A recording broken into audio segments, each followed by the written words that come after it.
Is it Joe Manchin or Joe Biden, Madam Vice President? Come on, Charlemagne. Come on. It's Joe Biden. I can't tell sometimes. No.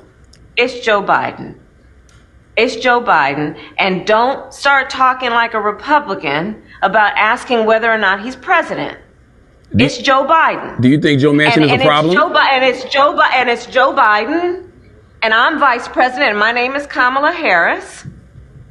And the reality is, because we are in office, we do the things like the child tax credit, which is going to reduce black child poverty by 50%, on track to do that.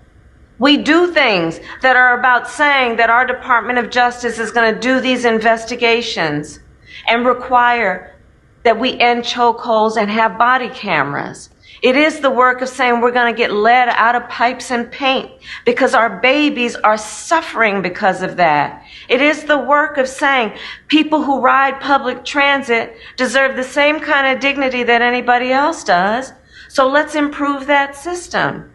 It is the work of saying that we have got to bring down prescription drug costs because folks who have diabetes should not be dying because they don't have enough money in their pocket. It's about saying black maternal mortality is a real issue that must be treated by everybody, including the White House, as a serious issue. Okay? So I hear the frustration, but let's not deny the impact that we've had and agree also that there is a whole lot more work to be done. And it is not easy to do. But we will not give up, and I will not give up. I just want you to know that Madam Vice President, that Kamala Harris, that's the one I like. That's the one that was putting the pressure on people in Senate hearings. That's the one I'd like to see.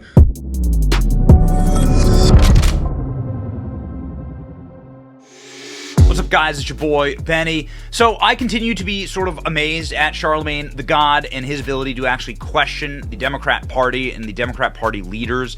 It goes to show disaster train wreck interviews like that one with Kamala Harris, exactly how bad the real media ecosystem is.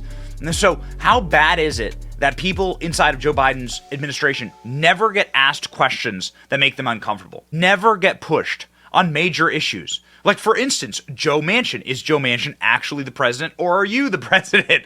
And you can hear Simone Sanders, who went immediately to get an MSNBC show, screaming off camera, "Don't dare!" Simone Sanders, who's the flack for Kamala Harris, and Jen Psaki, who's the flack for Joe Biden, immediately went over to MSNBC, had an immediate show host opening at MSNBC. And I know that Kayleigh McEnany did the same thing with Fox News. I'm not necessarily arguing that that's a good thing, but what that proves is that the press is broken and that there are two different systems that are never going to agree on facts, that are only going to be used as activists in order to push agendas. And so why doesn't Joe Biden ever get any tough questions, even though the guy has the biggest train wreck of a presidency in American history? Why doesn't Kamala Harris ever have interviews like that? Because there are no honest questioners. All these people are on the dole. They're all getting paid to not ask questions. Operation Mockingbird. This is what's going on here, man. Operation Mockingbird is a for real operation as it pertains to the deep state hiring or feeding journalists questions and having journalists act essentially as their emissaries, as though they were doing honest journalism. This is what happened with the New York Times. New York Times was just outed for giving a burner phone to Trump's niece so that she could go in and steal documents to try and expose Trump's tax records. That's for real. That's a for real story.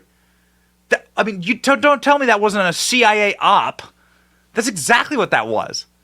They're acting like, so journalists essentially are activists in favor of establishment power. That's why we say that these people, they do not speak truth to power, which is the point of a journalist. They speak power to truth. And while Charlemagne the God and I may disagree on probably everything, maybe there's some things we'd agree on. I'm not sure. I don't know the guy. He, at the very least, has an honest take on the state of the Democrat Party from inside the Democrat Party, even though he doesn't call himself a Democrat. And so what is the state of the Democrat Party? Well, the Democrat Party, the Senate essentially holds on by a 50-50 threshold. So Chuck Schumer has a 50-50 majority, essentially because there are independents, Angus King and Kristen Sinema, who caucus with him and with the Democrat Party. I mean, it is hanging on by a thumbnail. It is hanging on by a claw, right, inside of the Senate. And Joe Manchin is one of those guys. Joe Manchin hasn't actually switched to be independent. There are a couple of independents. It's not Joe Manchin. Joe Manchin still considers himself a Democrat, even though he's been schlonged, for lack of a better word, by Joe Biden time and time again. But Joe Manchin is now having massive challengers announced in West Virginia, including, but not limited to, very popular members of Congress and very popular governor in West Virginia, a guy named Jim Justice, who is the polling favorite inside of West Virginia. Jim Justice is the two-time governor of West Virginia, who is wildly popular, who is a total, what's the right way? Character would be the right way to say it. He's a character, man. Listen, the point of politics, representative politics, is for you to elect people that represent you. And Jim Justice, man, he's like a good time down-home boy. And he has a dog called Baby Dog. And he did a famous speech where he held up his dog's rear end and said, "You can kiss Baby Dog's rear end." It's awesome. And what, like, have you ever met anyone from West Virginia? I know people from West Virginia. They like Jim Justice. That's their boy.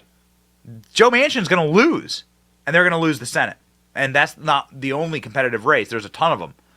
And so we need more honesty. If we had more honesty, we'd have a better country. That includes Republicans. That's why I often criticize Republicans. I say this regularly and openly. I hate Republicans more than I hate Democrats. Why? Because Republicans will stab you in the back.